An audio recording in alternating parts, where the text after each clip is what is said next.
Hello and welcome to Frankly Speaking, where we dive deep into regional headlines and speak with leading policymakers and business leaders. I am Katie Jensen. On this episode, we hear from Dr. Hanan Balkkhy, the World Health Organization's Regional Director for the Eastern Mediterranean region. Relentless bombardments on hospitals, a blockade on humanitarian aid, and more than 100,000 casualties from Israel's assaults have plunged Gaza's health system into a desperate crisis. Is the situation hopeless? Can a famine be averted? Or is the WHO bracing for the worst? Plus, what are the ramifications if the conflict spills over into Lebanon? Are other crises like those in Sudan, Yemen or Syria at risk of being overshadowed by the war in Gaza?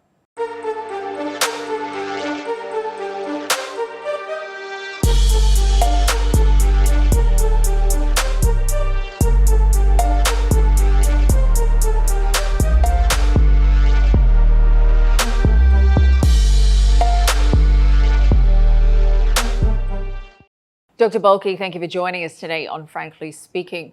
Now, just 33% of Gaza's 36 hospitals and 30% of their primary healthcare centres are functional in some capacity today in Gaza. Tell me, what are you hearing from partners on the ground? And frankly speaking, is the situation beyond saving? Thank you, Katie. And it's really a pleasure to be with you today on this interview. Of course, the situation in Gaza has been quite devastating for all of us, especially the partners working on the ground.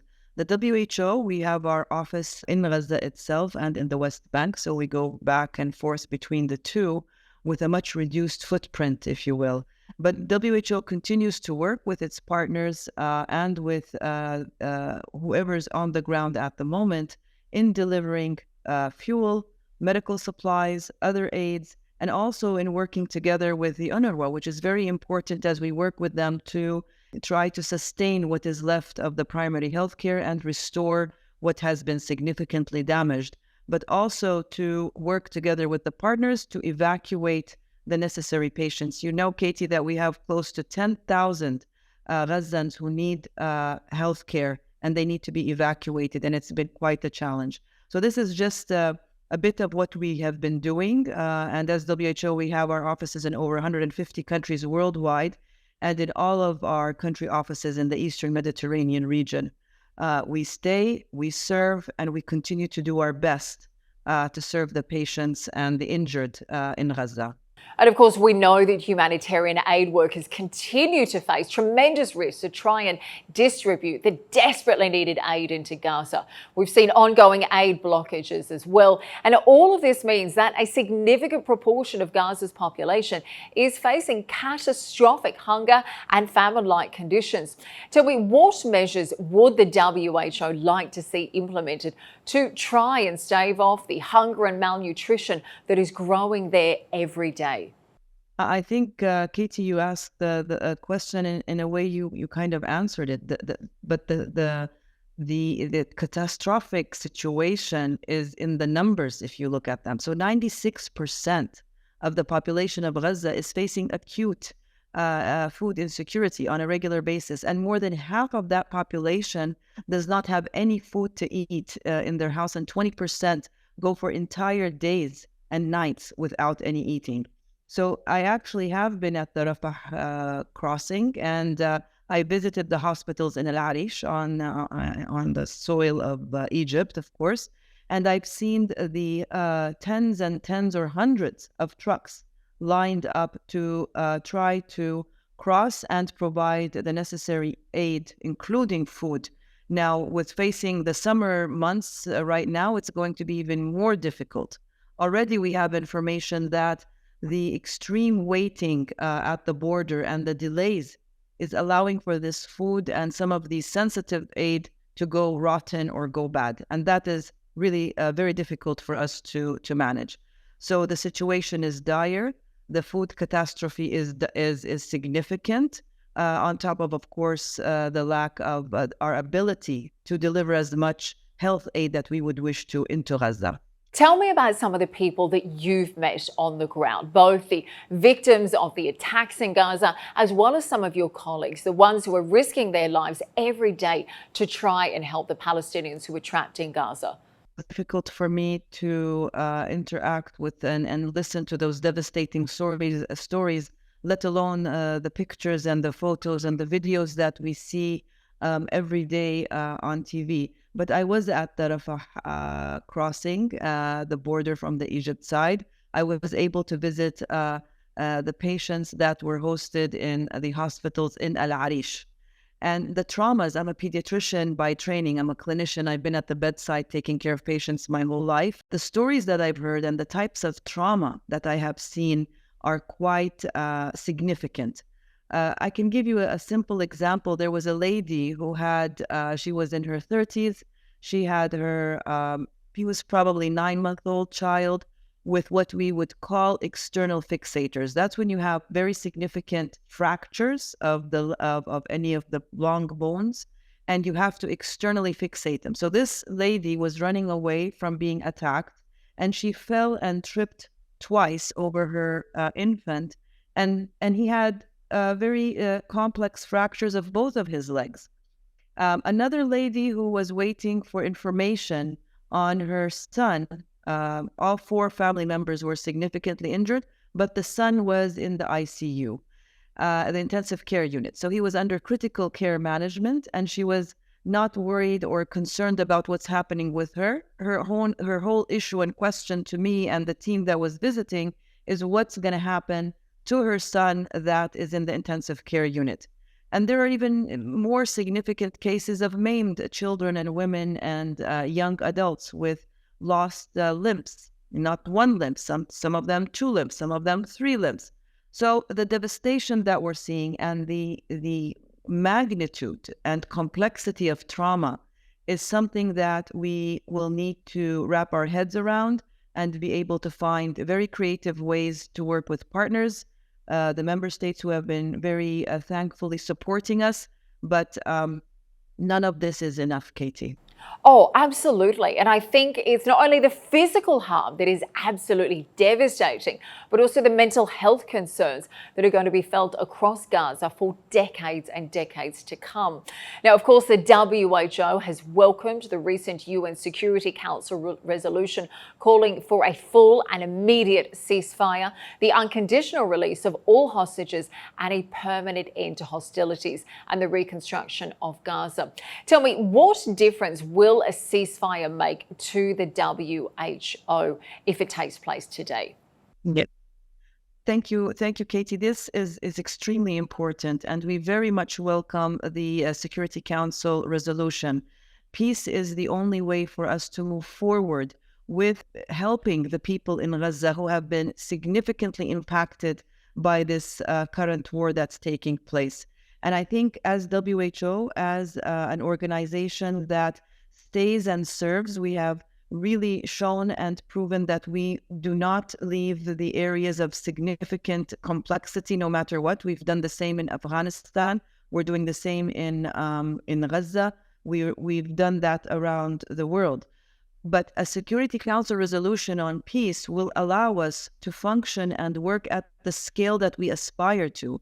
The significant impact that has been taking place on the healthcare settings, on the health workforce, the complexities of the trauma that are taking place requires that we are capable to freely move within Gaza, accessing the very difficult areas, even in the north, the mid, and the south, to be able to have the people move back into their homes, to be able to have access to healthcare for not just the traumas. Remember, there are people who have chronic diseases. People are not having access to their hypertension medications, for example, their dialysis treatment, people who require a treatment for their cancers. All of these things have been have been jeopardized to a very big degree. Now, when we talk about the benefit, of course, the benefit of a ceasefire today and a permanent peace agreement will allow us to go back and build with, of course, all of the partners on the ground and with the staff from Gaza themselves to ensure that we can go back and have a great start again on bringing back the health indicators for the people in Gaza back to where they were before October 7th. And we do know that if a ceasefire was agreed today, it is incredible to see how quickly malnutrition rates can be turned around, how quickly things can be improved on the ground without the ongoing blockade of aid. But we are almost 9 months into this crisis now. And when we look at other conflicts, such as those as in the context of Ukraine, Syria or Sudan, when we have seen attacks on hospitals, they have been considered war crimes. Now, as we know, throughout the crisis in Gaza, we have seen hospitals, clinics, ambulances, health workers and foreign aid staff. They have all been in the line of fire. Tell me, does the visible destruction and the alleged misuse of health infrastructure in Gaza, does that amount to a war crime? Thank you, Katie. I think as our mandate for WHO, we don't have the mandate to investigate the issue on the ground from that perspective that you're mentioning. But we do know that healthcare facilities and health workforce are protected under the humanitarian international law. And unfortunately, that has not been the case so far. When we talk about the amount of people that have been injured and killed during this past few months, and large numbers of them are women and children, then that question definitely comes up quite strong. But we continue as WHO to bring to the best of our abilities on the ground the access to make sure that what is remaining of these healthcare facilities can serve the people on the ground and can ensure that we're able to evacuate, that they're running, that they have enough fuel, that they have enough medications. So that is our role, and we will continue to do that to the best of our ability and under most dire situations. It's difficult, but we continue to do it. Okay, that is interesting. You do say it is a question that definitely comes up as quite strong within WH corridors. Well, let me ask you, since the beginning of the war in Gaza, we have seen regular claims from Israeli authorities who have said that Hamas is using a vast network of tunnels, command centers and weapons caches hidden between hospitals and other civilian infrastructure too. Has the WHO or your partners on the ground seen any evidence that would support or debunk these Israeli claims? I think that's, again, a question that's been coming up a lot. I can tell you, to my knowledge, I have not been aware of any evidence that supports that the hospitals have been used for such reasons. But of course, we are not the entity that has the role or the mandate to investigate this. So the evidence, even if it existed, it does not come to us, and we have not seen anything that supports those claims. Okay, but as an expert on the ground, someone like yourself who has visited the area, who has colleagues there you're speaking to day to day, you say you've not seen any evidence that would support these Israeli claims that Hamas is operating tunnels located below these hospitals. Now, of course, there's big concerns not only for Gaza, but also growing concerns that a full-blown war could break out at any point between Israel and Hezbollah, bringing enormous disruption to parts of Lebanon already in crisis and perhaps on the scale of Gaza. Now, we've seen ongoing threats from the Prime Minister Netanyahu, who was threatened to turn Beirut into the next Gaza. What preparations is the WHO taking at this time? Of course, we really hope that this does not happen. I think the region, nor can I visited Lebanon also during my first 3 months. So I have been to, as I said, Rafah border, Lebanon, Syria, and another 6 countries in my first 3 months of my term. And we do hope and pray that this escalation does not take place, because the health systems within Lebanon and within many of the countries bordering the occupied Palestinian territory are already overwhelmed with what is happening. And at any rate, none of us would wish for further war, further destruction. It's really not what any human being, individual would want to see. So we do hope that diplomacy plays its role, and the region can calm down and that this escalation does not happen. If it does happen, then I can tell you it will be extremely catastrophic for the fragile health systems. And we have to remember that the WHO does not replace healthcare systems. We support to build and to sustain healthcare systems with partners and with the authorities on the ground. So we are not capable, nor is it our mandate to replace healthcare systems. This needs to be very, very clear to people. So, without stability in any given country, healthcare systems and health in general will suffer. And of course, an escalation, as you had mentioned, that you were referring to, will cause devastating impact on people, on humanity, on children, on women. How do we prepare for this? In each of our countries, we have the WHO offices, but we also have what is known as the UN country teams, representations from other UN agencies, from other international non-governmental organizations, from national governmental organizations, and they all work together. We all coordinate. There are clear roles and responsibilities on the different agendas. And for example, the health agenda is usually led by the WHO with other partners to coordinate the interventions that need to take place, the support, the evacuation, and so on and so forth. Because as you can imagine, health, food, education, security, they're all kind of cross-cutting in one way or another. So the UN family, if you will, we work together hand in hand at the country level. The regional directors, as myself, we communicate on a regular basis. And then with our headquarters, we are also communicating. So there's always orchestrating of that kind of work and the role that we do.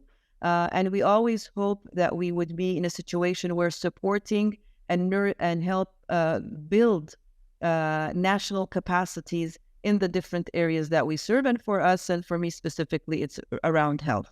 Well, we know that Israel has targeted medics in southern Lebanon. Does the WHO have adequate access to and operational freedom in southern Lebanon today? Now, this is an area, as we know, dominated by Hezbollah and resistance groups, and which is expected to bear the brunt of the damage if this war does break out. Of course, as I said, we access and we ask for access and we work with leaderships on the ground to access as many areas as possible. And I think at this point, the access for the areas of the different areas in Gaza are variable. In every country that we function in, the access to the different systems are variable. And I'm pretty sure that we are capable of working at the moment, but it will be difficult, as you said. If a war erupts, it will make things very complex for us on the ground.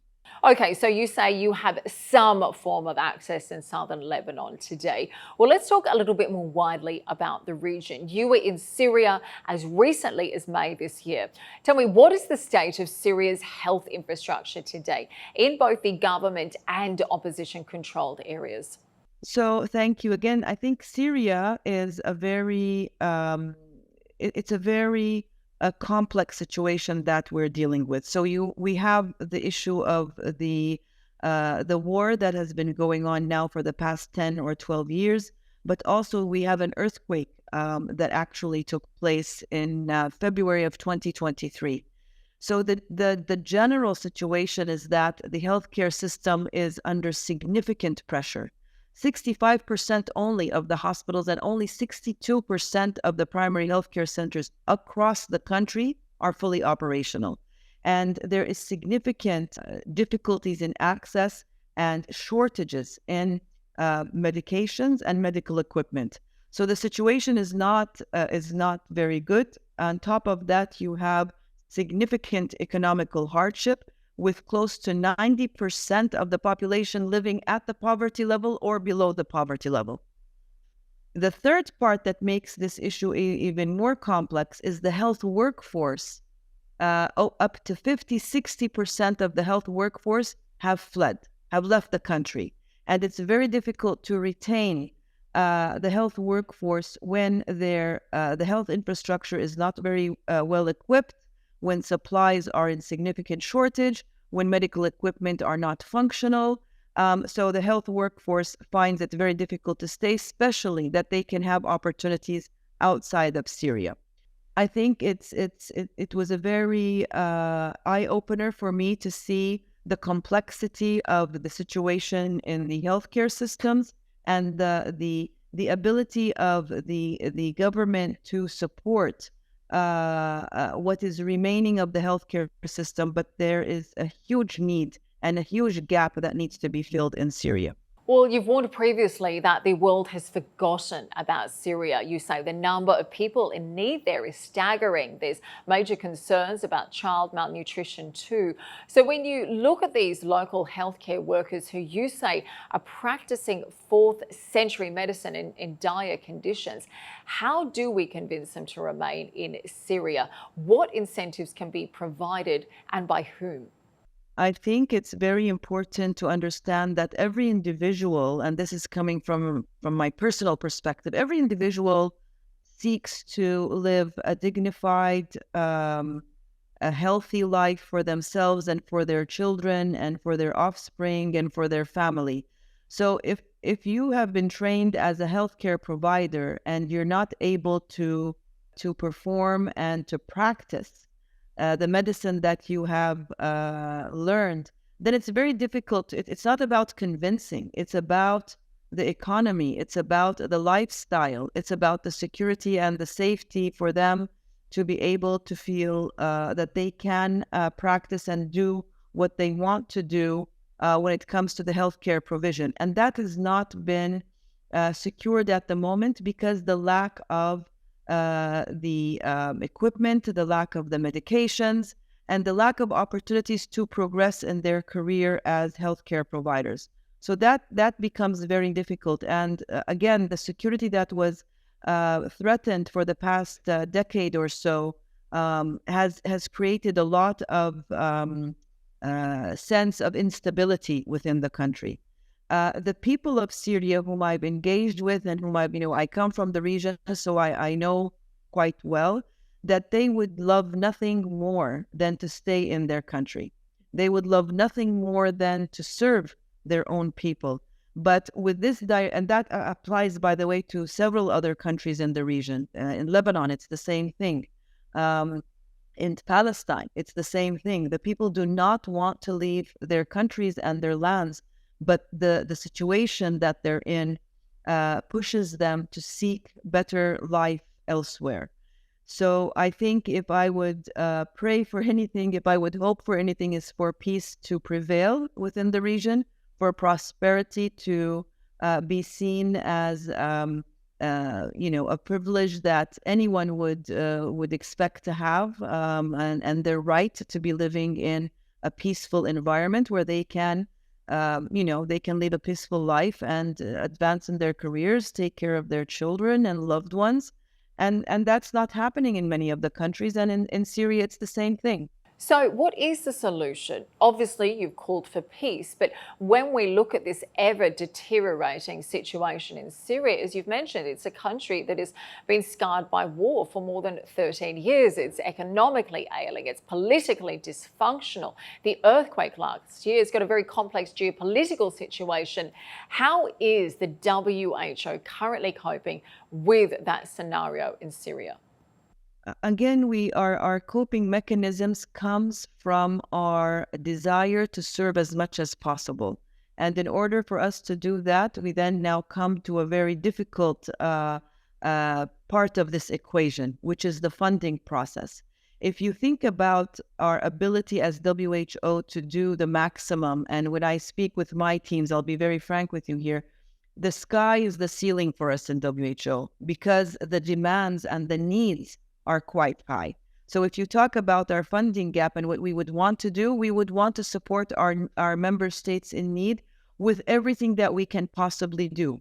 However, that is put in limits with our funding ability and with, of course, the expertise that would exist to support such significant demands.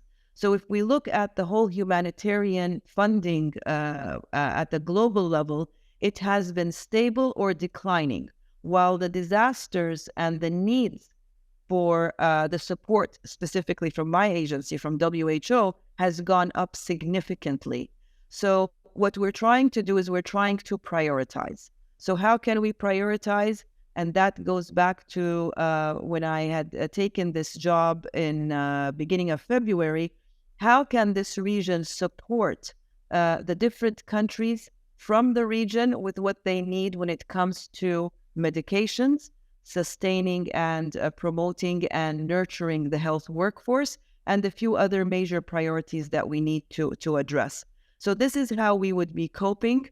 This is how we would go into a prioritization process, and we would advocate for the need of support and funding from the humanitarian global funding entities that can support us to continue to do the work that we would love to do at larger scale. Okay, so more funding, more expertise is needed. It's certainly not easy to prioritise one child dying of malnutrition in Gaza versus another child in Yemen as well. And I wanted to ask you about Yemen. As we know, it is experiencing a wave of disease outbreak, and this has been made only worse by poor water sanitation, hygiene services, limited medical access too. We know 2/3 of the population are in need of humanitarian assistance. Most of those who need help are women and children. How is the WHO responding to this, as well as all the disease outbreaks in the region? So the outbreaks is something that happens all around the world, right? But there are certain elements that make outbreaks even worse.